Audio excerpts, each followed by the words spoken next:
ಯಾವತ್ತೂ ವಿವಾದಗಳನ್ನ ಮಾಡಿಕೊಳ್ಳಲು ಬಯಸದ ಖ್ಯಾತ ಸಂಗೀತ ನಿರ್ದೇಶಕ ನಾದಬ್ರಹ್ಮ ಸಿನಿಮಾ ಸಾಹಿತಿ ಹಂಸಲೇಖ ಅವರು ಸದ್ಯ ವಿವಾದದ ಮೂಲಕ ಸುದ್ದಿಯಾಗಿದ್ದಾರೆ. ಪೇಜಾವರ ಶ್ರೀಗಳ ಕುರಿತು ಆಡಿದಂತಹ ಮಾತುಗಳು ಭಾರಿ ಆಕ್ರೋಶಕ್ಕೆ ಕಾರಣವಾಗಿದೆ. ಪೇಜಾವರ ಸ್ವಾಮಿಗಳು ದಲಿತರ ಮನೆಗೆ ವಾಸ್ತವ್ಯಕ್ಕೆ ಹೋಗಿದ್ದಾರೆ ಅಂತ ಸ್ಟೇಟ್ಮೆಂಟ್ ಬಂದಿದೆ. ಪೇಜಾವರ ಸ್ವಾಮಿಗಳು ದಲಿತರ ಮನೆಗೆ ಹೋಗಿ ಅಲ್ಲಿ ಕುಳಿತುಕೊಳ್ಳಬಹುದಷ್ಟೇ. ಅವರು ಕೋಳಿ ಕೊಟ್ರೆ ತಿನ್ನೋಕೆ ಆಗುತ್ತದೆ.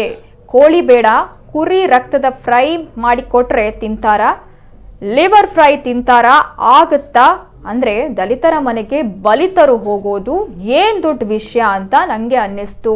ಕುಮಾರಸ್ವಾಮಿ ಅವರು ಗ್ರಾಮ ವಾಸ್ತವ್ಯ ಅಂತ ಶುರು ಮಾಡಿದ್ರು. ಈಗ ಎಲ್ಲರೂ ಗ್ರಾಮ ವಾಸ್ತವ್ಯ ಶುರು ಮಾಡಿದ್ದಾರೆ.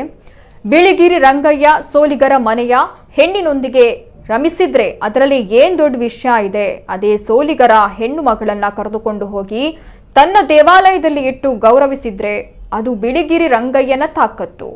ಸೂರ್ಯ ಉದಯಿಸೋದಕ್ಕಿಂತ ಮುಂಚೆ ಸೋಲಿಗರ ಮನೆಗೆ ಬಂದು ಆ ಹೆಣ್ಣು ಮಗಳೊಂದಿಗೆ ಬಿಳಿಗಿರಿ ರಂಗಯ್ಯ ಸಂಸಾರ ನಡೆಸಿ ಬೆಳಕು ಹರಿಯೋದ್ರೊಳಗೆ ಹೋಗಿ ಕಲ್ಲಾಗುತ್ತಾನಂತೆ.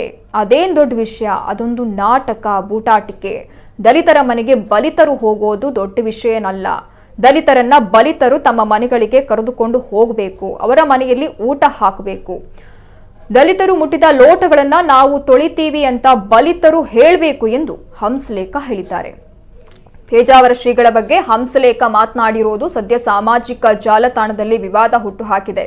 ಆದರೆ ಇದಾದ ಬಳಿಕ ವಿಡಿಯೋ ಮೂಲಕ ಹಂಸಲೇಖ ಅವರು ಕ್ಷಮೆಯನ್ನ ಯಾಚಿಸಿದ್ದಾರೆ. ನನಗೆ ಗೊತ್ತಿದೆ, ಎಲ್ಲಾ ಮಾತುಗಳಿಗೂ ಇದು ವೇದಿಕೆಯಲ್ಲ, ತಪ್ಪು. ಆ ವೇದಿಕೆಯಲ್ಲಿ ನೋಡಿದ್ರೆ ಮುತ್ತಿನ ಹಾರದಂತಿರಬೇಕು ಎಂದಿರಬೇಕಿತ್ತು. ಆದರೆ ತಪ್ಪಾಗಿದೆ. ಅಸ್ಪೃಶ್ಯತೆ ಅನ್ನೋದು ನಮ್ಮ ದೇಶಕ್ಕೆ ಅಂಟಿದ ಶಾಪ. ಆ ಅನಿಷ್ಟವನ್ನ ತೊಡೆದು ಹಾಕೋದಕ್ಕೆ ಪೇಜಾವರಂಥ ಗುರು ಹಿರಿಯರು ಅಪಾರ ಪ್ರಯತ್ನ ನಡೆಸ್ತಾ ಇದ್ದಾರೆ. ಅದರ ಬಗ್ಗೆ ನನಗೆ ಗೌರವ ಇದೆ ಅಂತ ಹೇಳಿದ್ದಾರೆ.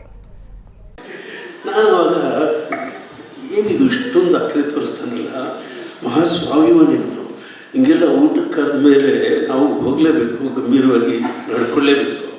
ಆದರೆ ನಿಮ್ಮಂಥವ್ರು ನಮ್ಮ ಮನೆಗೆ ಬರೋದು ದೇವರು ಬಂದಂಗೆ ಸುಮ್ಮನೆ ಹೇಳಿ ಬುದ್ಧಿ ಅಂತಂದಾಗ ನನಗೆ ಒಂದು ಮಾತು ನೆನಪಾಯಿತು. ಪೇಜಾವರ ಸ್ವಾಮಿಗಳು ದಲಿತರ ಮನೆ ವಾಸ ಮಾಡೋಕ್ಕೆ ಹೋಗಿದ್ದಾರೆ ಅಂತ ಒಂದು ಸ್ಟೇಟ್ಮೆಂಟ್ ಬಂದಿದೆ. ನಿಜ ಅಲ್ವಾ? ದಲಿತರ ಮನೆಯಲ್ಲಿ ಹೋಗಿ ಕೂತಿದ್ರಂತೆ. ಕೂತ್ಕೊಳ್ಳೋಕ್ಕಾಗತ್ತೆ ಅಷ್ಟೇ, ಅವ್ರು ಕೋಳಿ ಕೊಟ್ಟರೆ ತಿನ್ನೋಕ್ಕಾಗತ್ತಾ? ಕೋಳಿ ಬೇಡ, ಕುರಿದು ರಕ್ತ ಫ್ರೈ ಮಾಡಿ ಕೊಟ್ಟರೆ ತಿಂತಾರ, ಲಿವರ್ ಕೊಟ್ಟರೆ ತಿಂತಾರ? ಆಗಲ್ಲ. ಅಂದರೆ ದಲಿತರ ಮನೆಗೆ ಇವರು ಬಲಿತರು ಹೋಗೋದು ಏನು ದೊಡ್ಡ ವಿಷಯ ಅಂತ ನನಗನ್ನಿಸ್ತು. ಮೊದಲಿಗೆ ಕ್ಷಮೆ ಇರಲಿ, ಎರಡನೇದಾಗಿಯೂ ಕ್ಷಮೆ ಇರಲಿ. ನನಗೆ ಗೊತ್ತಿದೆ, ಎಲ್ಲ ಮಾತುಗಳು ವೇದಿಕೆಗಲ್ಲ, ತಪ್ಪು. ಅಲ್ಲಿ ಒಂದು ಪ್ರಶಸ್ತಿ ಪುರಸ್ಕಾರ ಸಭೆ, ಅದು ಅಲ್ಲಿ ನುಡಿದರೆ ಮುತ್ತಿನ ಹಾರದಂತೆ ಇರಬೇಕು ಅನ್ನೋದು ಇರಬೇಕಿತ್ತು. ನಾನು ಹಾಗೆ ಅಲಂಕರಿಸಬೇಕಿತ್ತು, ತಪ್ಪು.